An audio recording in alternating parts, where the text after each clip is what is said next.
Hello po everyone. Welcome to my channel. Magandang araw mga amigo, mga amiga at sa lahat na po. Sa pagkakataong ito, atin pong i-discuss, ating pag-aralan ang klase sa mga connections. Mayroong mga connections na series, mayroong parallel, at mayroong series parallel. Sa ngayon po, ang ating unahin yung dalawa na matawag nating common, yung series at yung parallel. Ano po ba ang kaibahan sa dalawa? Pwede ba nating pagpalitin ang pangalan? Yung series, tawagin nating parallel, at yung parallel, tawagin nating series? Ano po ba ang kaibahan sa dalawa? At paano natin ito makikilala? Mayroon po tayong schematic diagrams. Mayroon tayong figure 1, figure 2, figure 3, and figure 4. Sa atin pong figure 1, mayroon tayong primary winding, mayroon tayong iron core, at mayroon tayong secondary winding. Kung napansin po ninyo, mga amiga, mga amigo,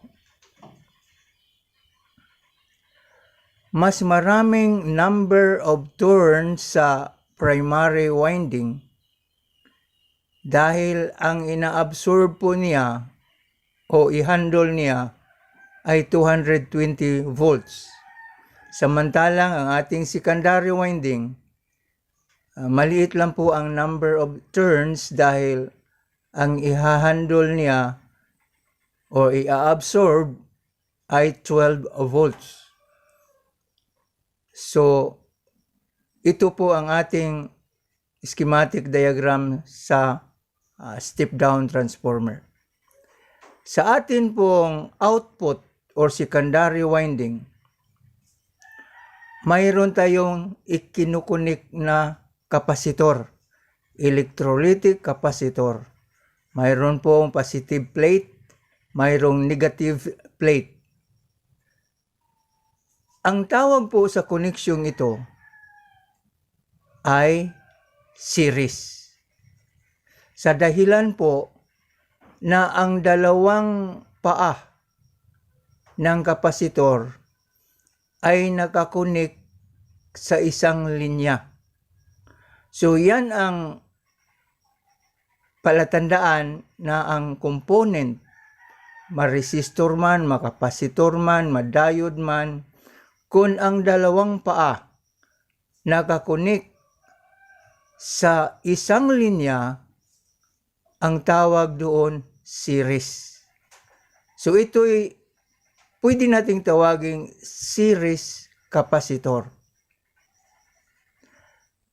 At mayroon itong pangalawang katawagan.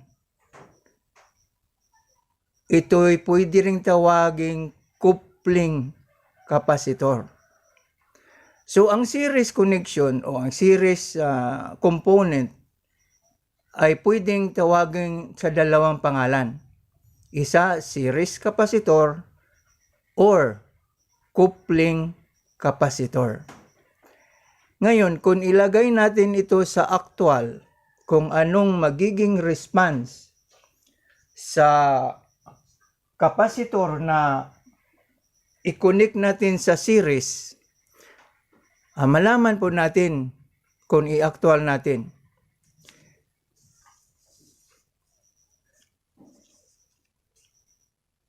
Dito mayroon tayong AC output sa secondary sa ating step-down transformer. AC, ibig sabihin alternating current. So sa figure 1, na ating ginawang coupling capacitor, ang electrolytic capacitor, i-actual natin ito. Ating makita sa schematic diagram na ang positive plate, yun ang ikinukunik sa AC line diretso. So, i-connect natin sa AC line ang positive plate sa capacitor. Tingnan natin kung mayroon bang output sa negative plate. O mayroon pong output sa capacitor na electrolytic na ating gi-connect in series sa AC line voltage. Ngayon, ating baliktarin. Ang negative naman ang ating i-connect gaya sa nag-represent sa figure 2. Itong figure 2, ang negative plate naman sa ating kapasitor, ang ating unang ikinunik sa output line voltage. Connect natin ang negative plate na ang ating i-connect. Tingnan natin kung anong magiging response.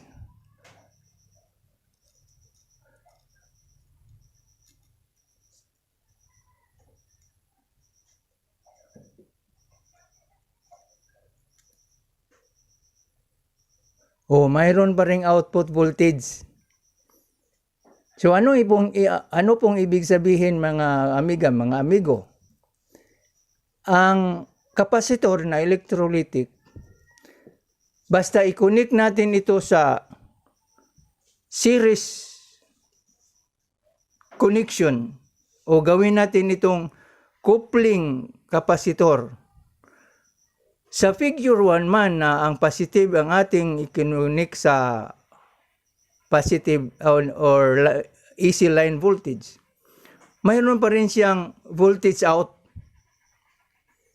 At baliktarin man natin gaya ng sa figure 2 na ang negative, itong may stripe white.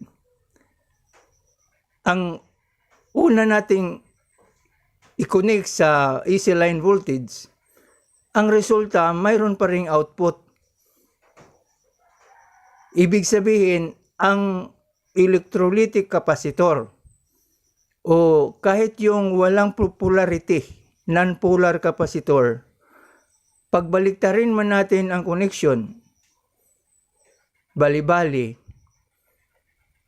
hindi siya magiging blocking capacitor.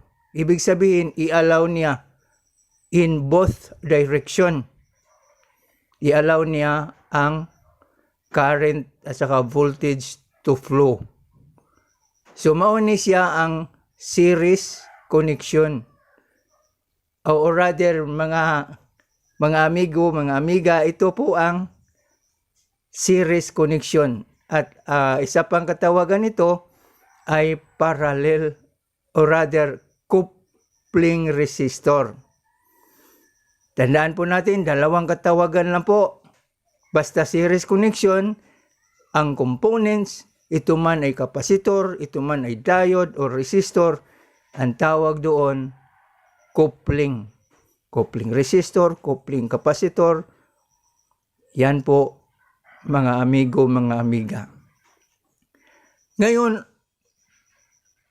puntahan naman natin ang series connection sa component naman na diode.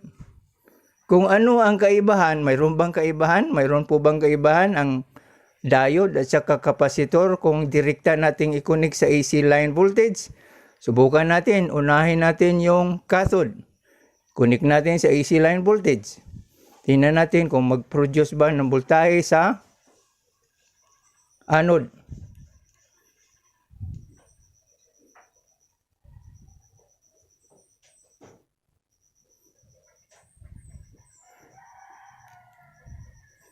Meron po, meron siya.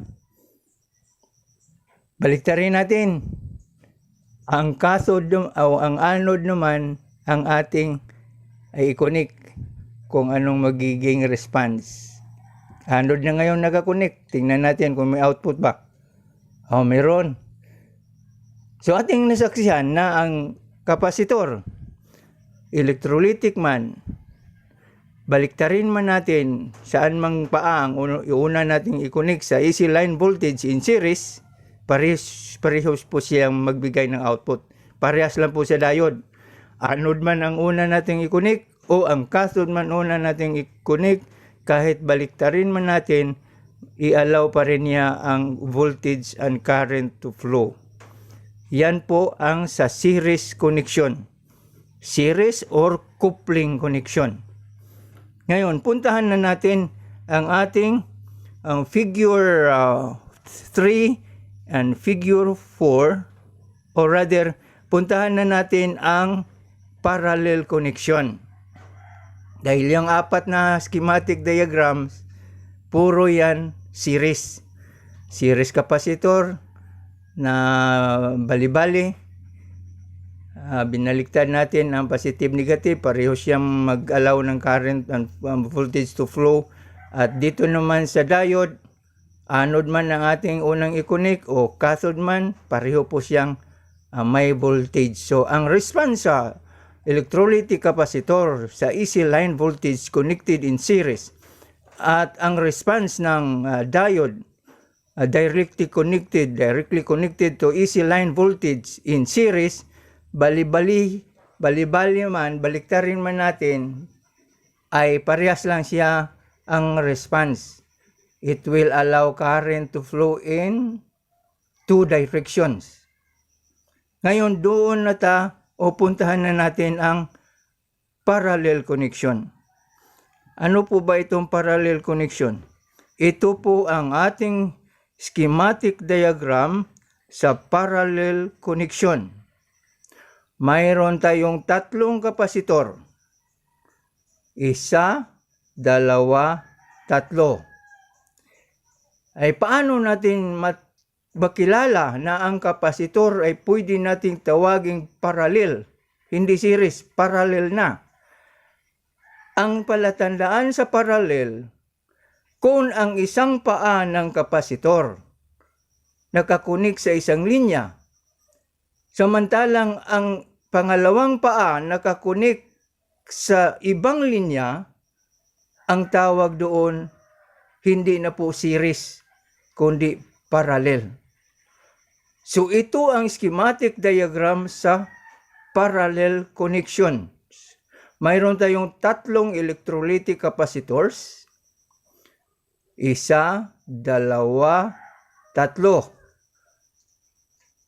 Makita natin na lahat ng positive na terminal o positive na mga paa sa tatlong kapasitor ng electrolytic, pareho po silang nakakunik sa isang linya. At yun namang negative terminals o negative na paa, pareho po silang nakakunik sa negative line. So ito ang ating pagkakilanlan sa component kung ito'y nakakunik in parallel, kung ang dalawang paa nagkahiwalay. Ang isang paa nakakunik sa isang linya, ang pangalawang paa nakakunik sa isang linya. Usually, itong positive plate sa kapasitor na electrolytic, nakakunik ito sa positive line voltage. At ang negative naman, nakakunik po sa ground. Sa ating mga motor, nakakunik ito sa body sa ating mga motor. Dahil ang body sa ating mga motor, yan ay negative. Galing po sa negative terminal sa ating battery. So, ito ang pagkakilanlan. Ang series, ang component, ang dalawang paa nakakunik sa isang linya. Samantalang ang parallel, ang isang paa nakakunik sa isang linya, ang kabilang paa sa iba namang linya, usually negative. Ngayon, sa actual nito, ito po ang actual nating pisa na nakakunik sa parallel. So, Ang negative, ang palatandaan natin sa negative terminal ng electrolytic capacitor, mayroon po siyang stripe na puti. Palatandaan na ito ang negative. Gaya nito, mayroon siyang stripe na puti, may sign na negative, yan talagang negative. Dahil ang electrolytic capacitor, hindi pwede natin baliktarin. Hindi pwede. Maaring puputok po siya. Mag-i-explode. So, ating nakita na lahat ng paa ng kapasitor ng electrolytic, pareho po siyang nakakonek sa isang koneksyon, isang linya. Ang positive naman, pareha po siyang nakakonek ang tatlong paa sa isang linya. So, ito po ang tinatawag na parallel. Ngayon, ang value nitong capacitors, pareho po ito na 4,700 microfarad. Pareha po itong 1,000 or 4,700 microfarad. Ito maliit. Pero ang capacitance rating niya 4,700 microfarad. So itong apat na capacitors na parehang capacitance na 4,700 microfarad, bakit ba iba-iba ang sizes nila? Ang value pareha raman. Pareha lang ang value nila, 4,700 microfarad. Ito dahil maliit siya, kahit 4,700 microfarads, gaya nitong malaki, dahil ang voltage rating niya is 16 volts. Pero pwede pa rin natin gamitin sa circuit sa ating mga motor sa dahilan po na mayroon pa man siyang tolerance, mayroon pa siyang allowance na dahil 16 siya, ang ating linyada sa electrical system sa motor, usually 12 volts, so mayroon pa siyang protection. Mayroon pa siyang excess na 4 volts na hindi siya malampasan ng 12 volts. Mataas pa rin siya, pwede siyang gamitin. Sa tanong natin, bakit maliit siya? Dahil ang voltage niya maliit. So, ito, kay 25 volts rating man ito ang voltahe, medyo malaki-laki siya. Ganon itong pangatlo. Ito ay 25 volts electrolytic capacitor, 4,700 microfarads ang value. At ito namang pinakamalaki, malaki siya kahit pareha lang ang capacitance value, 4,700, dahil ang voltage rating nito ay 50 volts. At itong mga kapasitor na malaki na 50 volts, ginagamit ito ng booster sa battery. Kapag ang battery weak na, pwede itong gawing booster dahil itong electrolytic capacitor para rin itong battery. Mag-store po ito, store po ito ng energy, ng voltage, gaya ng battery. So, pwede rin itong gawing booster. Pero, personally, hindi ko incline ko nga gamitin itong booster. Maliban na kung mayroong kapasitor na 4,700 or more, pero ang voltage rating niya dapat 16 lang. Dahil kung itong 50 volts, anong ibig sabihin? Kaya niyang i-handle ang 50 volts nga available nga voltage. Na in kaso kung ang ating electrical system sa motor mag-abnormally high, aabot ng lampas na sa normal, kaya niyang i-absorb. Ang ating mga components sa motor, 12 volts rating lang. So ang possibility na pwede niyang sirain dahil kaya niyang i-absorb yung 50 volts.